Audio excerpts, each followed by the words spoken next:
ලස්සන දවසක් සින්දු කියමු අපි සතුටින්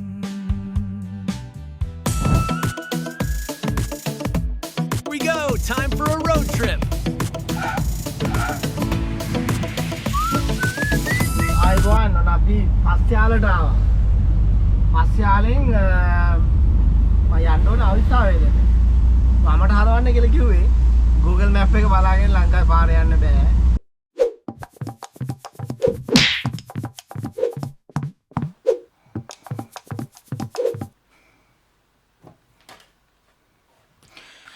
ආයුබෝවන් ඔන්න කාලෙකින් ආවා වීඩියෝ එකක් අරගෙන ඇත්තටම කතාවද Volkswagen ආයතනය ගැන සහ Volkswagen වාහන ගැන ලංකාවට ඇවිල්ලා ඉන්නේ යන්නේ මීගමුවෙන් යාලට පරණම පරණ වෑන් එක. ඉතින් මේ වෑන් එකෙන් යන්න කලින් ඔයගොල්ලෝ එක්කගෙන යන්නම් කතාව තමයි Volkswagen ආයතනයේ සැඟවුණු ඉතිහාසය.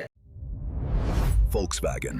අපි හැමෝම දන්න ගොඩක් පුරුදු සන්නාමයක් මේ ජනප්‍රිය කාලෙක පිටිපස්සේ තියෙනවා. ඇත්තටම හැමෝම දන්න එකක් නොවෙන්න පුළුවන්. ඒක ඇත්තටම හරිම සංකීර්ණයි. ඒ වගේම සමහර තැන්වලදී ගොඩක් අඳුරු කතාවක්. ඉතින් අපි අද බලමු Volkswagen ආයතනයේ වැඩි කවුරුත් කතා නොකරන සැඟවුණු ඉතිහාසය ගැන. ඇත්තටම Volkswagen කියලා කියන්නේ නිකම් මෝටර රථයක් නෙමෙයි. මේක ඇවිල්ලා ඇත්තටම උරුමයක්.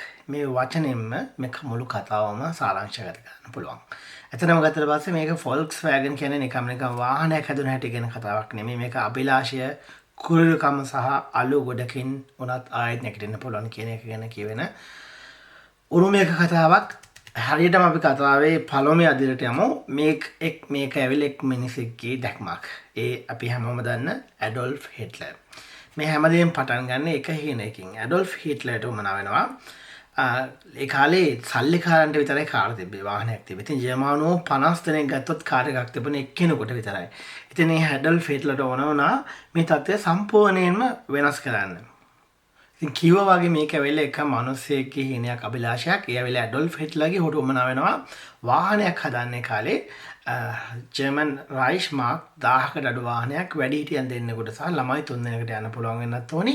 පැයට කිලෝමීටර් 100ක අඩුම වේගකින් යන්න පුළුවන් වෙනවා. ඉතින් මේ ලේසි පහසු කටයුත්තක් නෙමෙයි. මේ කටයුත්ත බාරගන්නේ කාලේ හිටපු ඉංජිනේරුවෙක්. ඉතින් මේ බාර දූර කාර්ය බාරගන්න ෆර්ඩිනෑන්ඩ් පෝෂේ 1938 දී මේ අපූර්ව වාහනේ ලිදක් කරනවා. මේ අමාරු කාර්යභාරය ඊට කරලා ලොකු උත්සවයකින් වාහනේ ලිදක් කරනවා. ඉතින් මේ සතුට තිබ්බ බොහොම ටික කාලයක් 1939 දී පටන් ගන්නවා දෙවන ලෝක යුද්ධය. ඉතින් දෙවන ලෝක යුද්ධයත් එක්ක මේ තිබ්බ සතුට වෙනුවට පටන් ගන්නවා බොහෝම අඳුරු කාලයක්. ඒ වගේම මහා අප්‍රසන්න අමානුෂික කාලයක් මේ Volkswagen ආයතනයත් එක්ක. යුද්ධයත් එක්ක සම්පූර්ණයෙන්ම අනිත් පැත්ත ගැන කණපිට ගැන මේ ඉතිහාස කතාව ප්‍රධාන කතාවක් තමයි බලහත්කාරී ශ්‍රමය. ඉතින් යුදව ගොඩාක් වහල්ලු වගේ සේවය කරන්න වෙනවා. තමත් බලහත්කාරයෙන් මිනිසුන්ගෙන් අමානුෂිකව වැඩ ගන්න ආයතනයක් බවට පත් වෙනවා. ඒ වගේම තමයි සාමාන්‍ය වාහන හදනවට වඩා ඕන් පටන් ගන්නවා යුද වාහන නිෂ්පාදනයට. ඉතින් 1944 වෙද්දී 15000කට අධික ප්‍රමාණයක වහල්ලුන්, ඒ කියන්නේ වහල්ලුන් ලෙස සංගවාගත හිංසක මිනිස්සුන් යුදෙව්වන් සහ නැගෙනහිර යුරෝපීය කම්කරුවන් අධික වශයෙන් වැඩ කරන ගන්නවා මේ කර්මාන්තශාලාවල. ඒක තිබ්බ කම්පාවන සොලම දේ තමයි එයින් ඉතුරු වෙච්ච ළමයි. ඒ නැගෙනහිර යුරෝපීය කම්කරුවන්ගෙන් ඉතුරු වෙච්ච ළමයි කඳවුරවලම තියාගෙන ළමා කඳවුරක් ලෙස පවත්වාගෙන යනවා. ඒකේ තියෙන අමිහිරිම දේ තමයි ඕන් එක ළමා ආරක්ෂක කඳවුරක් විදිහට පවත්වාගෙන ගියාට එහි ක්‍රමෙන් ළමයින්ට අඩුවෙන් කැම දීලා ක්‍රමයෙන් ළමයින් වාහනයට පත් කිරීමක් සිදු කරලා දෙනවා. ඒකේ ළමා මොකද ඒකට කියන්නේ ලදරු මාන අනුපාතය 100%ක් වෙනවා. ඒ හිටපු ළමයි 365 දෙනෙක් ඉඳලා තියෙනවා. ඔන්න ඒ සියලුම බිලදුන් මැදලා තියෙනවා. ඉතින් ওই වගේ අඳුරු කතාවකුත් Volkswagen ආයතනයට තියෙනවා. හැබැයි ඒකම Volkswagen ආයතනයේ බීටල් වගේ වාහන කාර් ලෝක නිෂ්පාදනය කරලා බෙදාහැලි තමයි ජනප්‍රිය වෙනවා ඔවුන්ගේ නිෂ්පාදන. ඒකම වර්තමාන සමාගම මේ අඳුරු අතීතයෙන් පැනලා යන්නේ නෑ. ඔවුන්ගේ ඉතුරු වෙච්ච අයට වන්දි දීලා ඒ සම්බන්ධව ඔවුන්ගේ මතයක් ප්‍රකාශ කරලා තියෙනවා, සමාව දෙලා තියෙනවා. ඒ වගේම අරමුදල් දීලා තියෙනවා, වන්දි දීලා තියෙනවා. ඒ තමන්ගේ වගකීම විධිමත්ව පිළි අරගෙන තියෙනවා. ඒ වගේම අමානුෂික ක්‍රියාවලින් ගලවා ගත්ත අයට මන් දෙකවල තියෙන්නේ ඉතිහාසය මකන්න බැරි වුණත් ඒකෙන් පාඩමක් ඉගෙන ගන්න පුළුවන් කියන සංකල්පයේ ඉඳලා. ඉතින් 1938 පටන් ගත්ත මේ ගමන 1960 70 වෙද්දී ලෝකයේ වැඩිපුරම අලෙවන කාර් එක බාටපත් වෙනවා Volkswagen Beetle වාහන. ඒ වගේම Ford Model T වර්ගයත් අපි බවා ගිහිල්ලා වැඩිපුරම නිෂ්පාදනය වෙන සහ විකිරණ වාහනය බවට පත් වෙන්න සහ ඔන්ට ලෝ පුරා වැඩි විශ්වාසයක් ඇති කරගෙන ඉතාමත් ගුණාත්මක වාහනයක් ලෝකෙට ඉදිරිපත් කරන්න පුළුවන් වෙනවා. ඒ වගේම ලෝකේ ලොකුම ආර්ථිකයකට හිම කම් කියන්න පුළුවන් වෙන්නේ මේ හරහා ඔවුන්ගේ මේ ගුණාත්මක වාහන නිෂ්පාදනය හරහා. ඉතින් ඔබට පේනවා තාක්ෂණය සහ මිනිසුන්ගේ දැනුම මිනිසුන්ගේ සංකල්ප කොච්චර හොඳට සහ නරකට පාවිච්චි කරන්න පුළුවන්ද කියන එක. Here we go. Time for a road trip.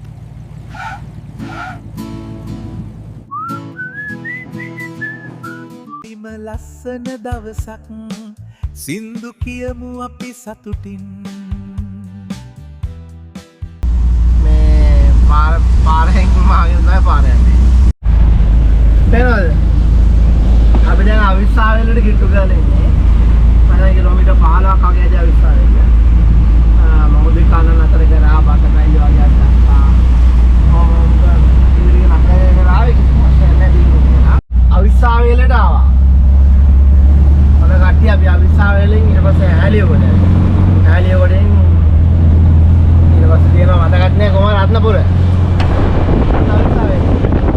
ඉතින් අපි ආවා ඈලියකොටට අවිස්සාවේලෙන් ඈලියකොට රැස්ස පොඩ්ඩක් අඩු වෙලා තියෙනවා. ඔන්න ඔකයි තත්ත්වය. එහෙනම් යන් ඉස්සරහට ඈලියකොටින් මම හිතන්නේ පරගඩුව මතක තියෙන්නේ. ඔන්න අපි ආවා රත්නපුරට. පානේ යාළුවෙක් හම්බුණා. අයිවන් ඉතින් කොහොමද මේ ඉන්නේ අපේ සීනේ බජ්ජි ගාය කෙනෙක් අපිට රැක් කරලා නැහැ නේද? නෑ රැක් කරලා නෑ. මම තමයි මේ මානව අයිතිවාසිකම් සම්බන්ධ රැකියාවක් කරන්න මම දන්නේ. ඉතින් රත්නපුරෙන් දෙකක් බීලා අපි මේ එන්ජිම නිවාගෙන මේ මුදලාලියයි මම තමයි පැටි මල්ලි. අපි එන දෙකක් බීලා ඉස්සරහට යනවා. ඔයගොල්ලන්ට ඊළඟට පෙන්නන්නේ රත්නපුරෙන් පස්සේ අම්මනේ පැල්මඩුල්ල නේ. පැල්මඩුල්ල. එහෙනම් යන් ඉස්සරහට ආවද්ද ආවා පැල්මඩුල්ල වීඩියෝ කරගන්න බැරුව ගියා. මම පොඩ්ඩක් බිසි වුණා. මේ ඇවිල්ලා කාවද්ද? එනවා. කොළඹ ගියානේ උඩවල තනමල් වෙන. තනමල් ලුණුගම් මේ ලුණුගම් මේ ගානේ තමයි රූට් එක. තවස් කීපේ දා ලංකාවේ ඉන්නේ කාලේ හරි ඉක්මනට ගෙවිලා ගියා. ලංකාවට ආවම හරි කාර්යබහුල හැබැයි හරි සුන්දරයි ලස්සනයි. පාවන ජීවිතේට අද්දාලා ඇප්පේ වෙනවා. ඊට පස්සේ ජර්මනිට යන්න බැරුව වෙනවා. මේ හිත දෙන්නේ. ජර්මනි ගියාට පස්සේ හෙට ඇප්පේ වෙනවා. ලංකාවට එන්නේ දෙන්නේ නැති එකක් තියෙනවා. මේ ඔක දෙපැත්තේ දෝලණය වෙනවා. හරි. අපි ඉන්නේ ගොඩක වෙල.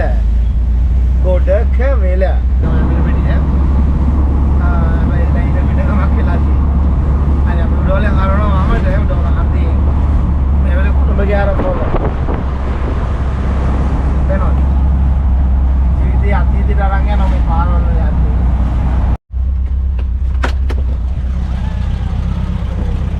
හොඳයි ගත්තේ. හොදේනවා. ඇත්තේ. කොන්නෝමයි මේ මම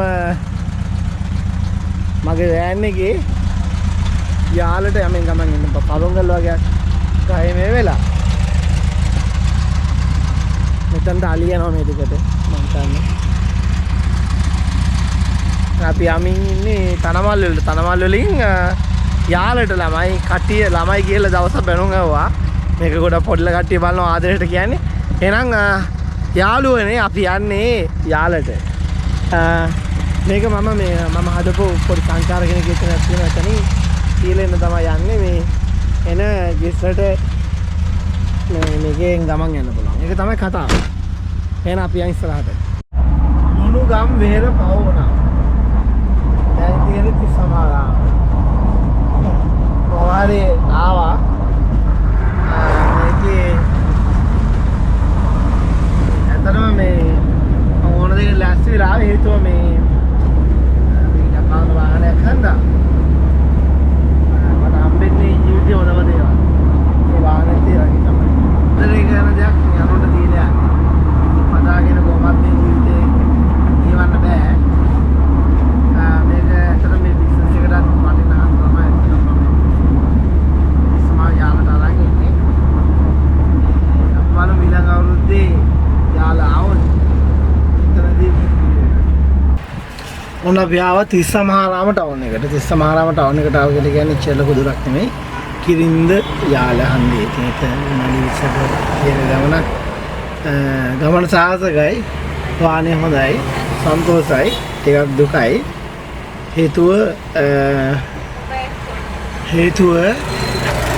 මේකට මම ගොඩක් ආදරේ. හැබැයි මට මේක මෙහි පදින්න විදියක් නෑ. ඔන්න ඒකත් එක්ක හැබැයි මං හිතනවා මේක ආදරෙන් මේ වැඩ කරන බලාගන්නේ කියලා. සහ අපේ රටට එන සංචාරකව මේකෙන් යම් විනෝදයක් ලබයි අපේ රට ලස්සන බලනවා. එහෙනම් හම්බෙමු. ඔයගොල්ලෝ දැක්කේ පනල ඉඳලා යාලට ආපු පරණ Volkswagen. තාම ඔයාලා දැක්කම Volkswagen වාහන.